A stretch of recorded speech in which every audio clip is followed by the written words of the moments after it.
In today's video I'm going to show you how to do a treble where we'll apply 2 trebles first, chain 2 and 2 trebles. You can apply as many stitches in before the center line of the V-stitch, and just as long as you're consistent it'll work. So you're gonna wrap the hook twice and go into the assigned stitch that you would like to go into, and you'll do that twice. Then you will, in the center of your V-stitch, you're gonna apply chain 2. There could be chain 3, chain 4 depending on the pattern, and then in the same stitch below you'll apply 2 more trebles in order to make that work.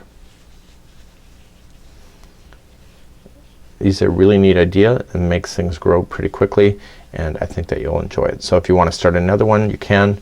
So let's just put 2 more trebles into the next one that I'm doing right now, and then followed by chain 2 and 2 more trebles in.